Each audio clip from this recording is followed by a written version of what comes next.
Что такое благотворительность? Это оказание бескорыстной, безвозмездной или на льготных условиях помощи тем, кто в ней нуждается. Известно, что в каждой стране наблюдается социальное неравноправие. В регулярной финансовой помощи нуждаются беднейшие страны, неблагополучные регионы, пострадавшие от войн или стихийных бедствий. Финансовых вливаний ожидают клиники, фонды, общества по защите животных или окружающей среды. Чаще всего государство не может оказать нуждающимся достаточную помощь, поэтому образуются различные благотворительные фонды и организации.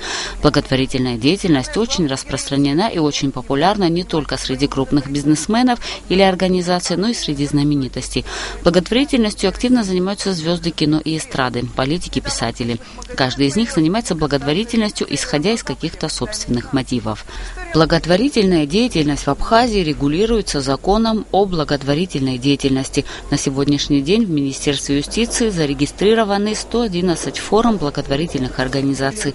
Из этого числа решением сертификационной комиссии статусом благотворительной наделены только 12 организаций.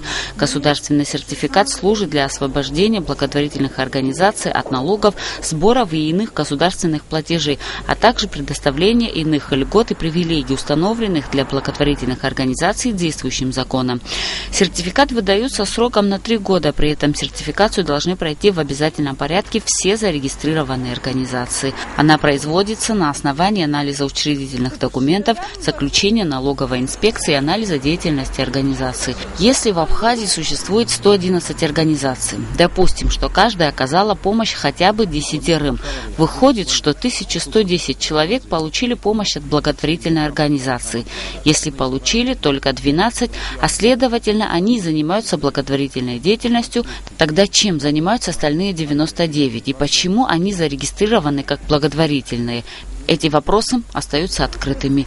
Благотворительность имеет различные формы. В Сухуми в местах скопления большого количества людей установлены ящики, в которые можно пожертвовать деньги. Существует СМС-голосование, перечисление денег на расчетный счет, а также сбор вещей для малоимущих семей в определенных местах. Когда захожу, да, всегда даю. Но не знаю, когда 50, когда как получится. Когда заходим в магазин, остаются там, что есть, оставляем в этих коробочках, которые там стоят. Когда покупаю, там сдача остается, закидываю туда, в эту корзиночку. Я стараемся, конечно же, помогать, да, насколько это будет возможно. А сколько вы можете отдать на благотворительность? Исходя из того, что мы сегодня получаем, конечно. Сколько мы зарабатываем, столько и определенную часть стараемся перечислять, да, нуждающимся. Вы часто отдаете деньги на благотворительность? Нет, к сожалению. Хотя нет, по телевизору иногда, когда цифры, да, то по телефону я всегда, да, отправляю. А так, чтобы куда-то нести что-то, там нет. А по телефонам, да. В Абхазии для защиты социального обеспечения создано специальное министерство. Оно уполномочено внести социальную справедливость в общество и распределить равномерно деньги, заработанные другими ведомствами. В этом году планируется повышение пенсии. Помогали и будем помогать, это естественно, это наша задача. И в этом году намечено, конечно, повышение и пенсии, и пособий, и заработная плата бюджетников в некоторых сферах будет повышаться. И, конечно, это даст свои результаты, потому что повышение заработной платы бюджетникам, с одной стороны, оно приведет к поступлению в фонд, пенсионный фонд, с другой стороны. Процессы взаимосвязаны, и поэтому, еще раз говорю, чем больше людей, которые заняты конкретным делом, тем больше поступлений.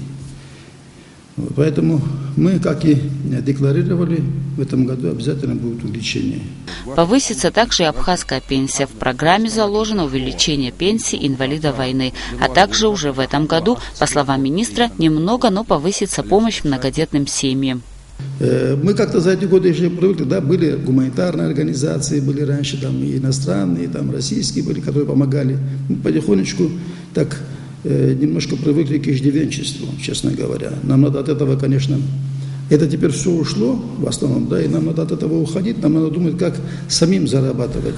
Наше государство в полной мере пока не может выполнить социальные обязательства перед своими гражданами. Эту нишу и заполняют благотворительные организации.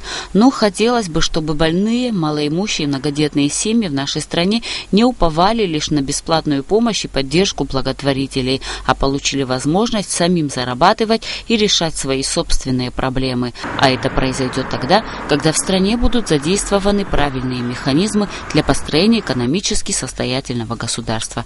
Эсма Джикерба, Астамур Гошба, Абхазское телевидение.